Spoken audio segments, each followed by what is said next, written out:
Ooh, yeah, boy, got Elden Ring. Oh boy, I'm excited. I had to go into a +10. I had to go to the crack den of shame and fight a +10 raid boss in order to get this.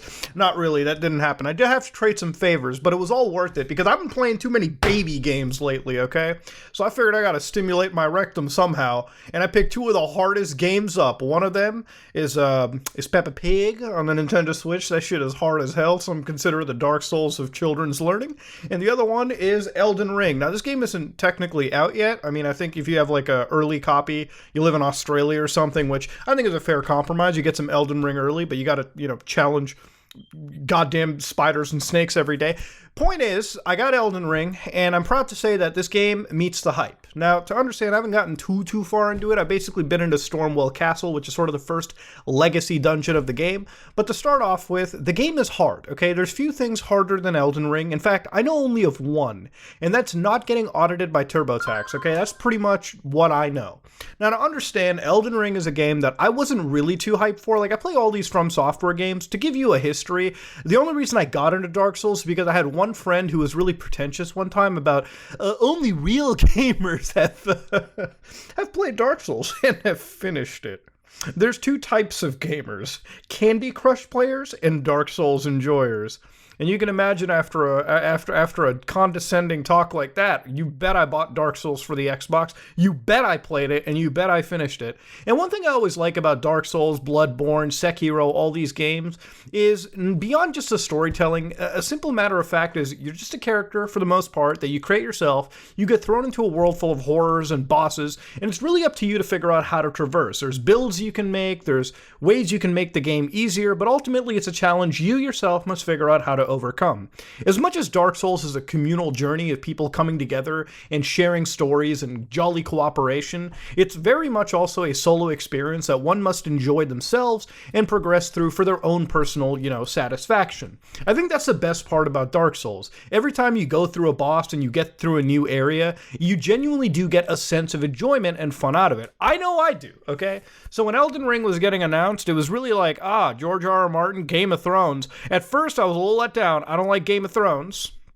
I don't really care too much for it, so I wasn't too terribly excited. But when I bit into Elden Ring and I got to read more about it, I realized it's a unique IP in its own world, and if I'm going to describe the world to you, it's very much its own thing. I guess the closest thing I can say is it's like a hybrid between Demon Souls and Dark Souls. It's got that Miyazaki sort of like confusing, derelict, dying world affair to it. But it's also just this world that it's just full of mystery. It's a dark, mysterious world is all I can really just outright say. It's not as gritty and dark as Bloodborne, but then again, I have to get a bit far in Elden Ring to really make that claim. I'm going to straight up say that the game looks pretty good, like visually. I think one of the notches that I want to run off is graphically the game is impressive. I got to say, like, it's just a touch underneath Demon Souls for PS5, but that was a PS5 exclusive. This is a game that's running on PS4, Xbox One, PC, every console under the sun, so you're going to have to expect the game is designed to be scalable in terms of its visual design. But when it comes to visual design, the art style is absolutely brilliant. At first I wasn't blown away, but when I got to Stormwell Castle and I started to see all the various different assets, not to mention the amount of enemy variety already in the first section of the game, was a sight to behold. I quite like when a game was doing this, okay? Usually when I play Dark Souls games, Bloodborne, Sekiro, for a while, at least in the early section, you're really fighting like 2-3 types of enemies, all right? At least as far as I've been able to play, as far as I've been able to like visualize, at least even mechanically. Here, there's various different types of enemies. There's different types of like, humanoid enemies. There's like flying enemies. There's like weird fucking turtles that have like, there's everything under the sun that's offered to you. And I think one of the reasons for that is the game for the first time is technically open world. Like, it's got a full day-night cycle, but to understand, the older games were kind of open world. I guess the best example would be like Metroidvania in a way, where like it was a smaller open world that was like condensed. It was a connected world that you could like go from and back. It was seamlessly connected.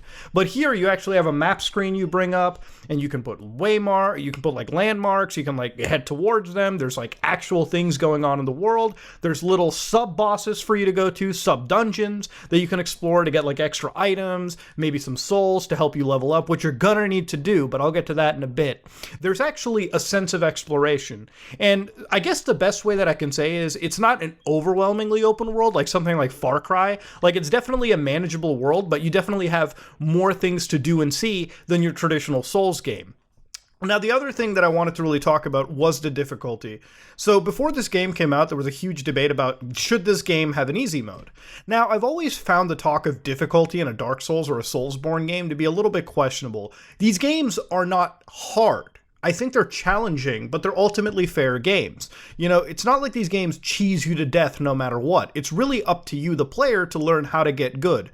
But there's more things you can do beyond getting good that I found in Elden Ring that actually can help a lot of people join the game. I think the best word to use is it's accessible versus just easy. For instance, there's obviously the leveling up system, so if you feel like you're under-leveled for an area or you're getting absolutely hammered, you know, down to like nothing within a few hits, maybe it's time for you to grind in the area. And grinding is actually a lot easier in this game because I feel like the required souls to level up versus the actual souls you can find just for like 20 minutes of grinding is enough for you to level up enough, more than enough to take on whatever boss is challenging you. The other thing this game has is a summoning system, so beyond just NPC summons, which exist in the game, there's also like various animals and creatures that you can summon using your FP points or your mana bar, so to speak.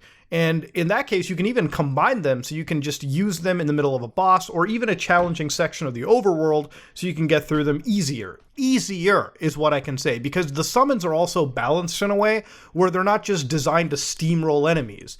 And I actually quite like this. For instance, when it comes to a Souls game, I tend to use the NPC summons. And I know a lot of people sit down and say, oh, that's not how you play Souls. Shut the fuck up. All right?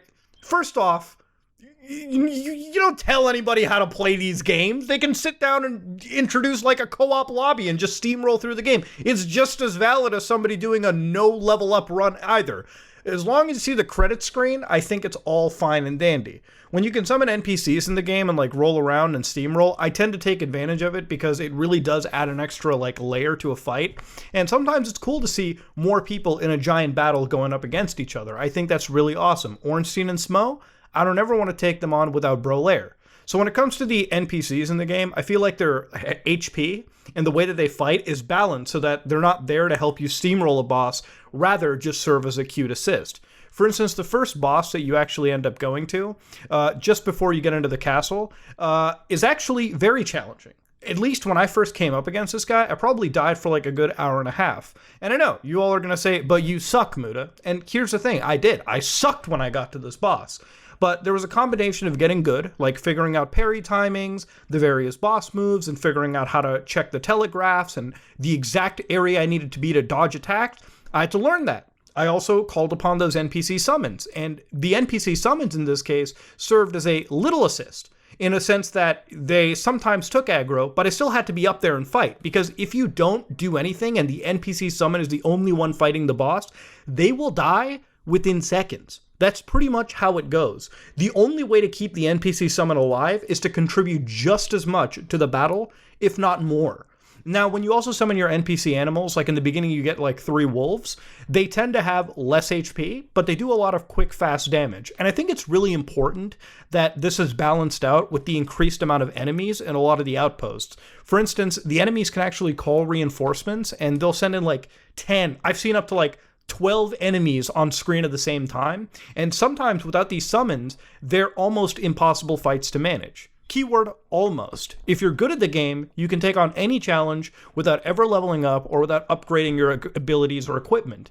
And that's something that I gotta say. When it comes to an easy mode in these Souls games, Elden Ring does it the best. It gives you all of these tools, but it doesn't force them upon you. Any challenge, any experienced player can easily beat the game without ever using these tools. So I think they're great for people who don't know how to play the game or are just getting into a Souls game, or they need that little extra assist. I think it's totally okay. Depending on even the class that you play, you may even need some of these assists too, just to help you with all the myriads of bosses you're going to be dealing with. So yeah, that's really what I gotta say about like Elden Ring. I really wanted to just get my thoughts out there to really tell you about it, give you like a quick little, I want to say not a review, but sort of like what you're expecting, sort of the first impression, so to speak, and to tell you that I think it's a game that's absolutely worth getting into. It's a game that stands the test of time, and as far as the bugs have been considered, I haven't noticed anything that bad.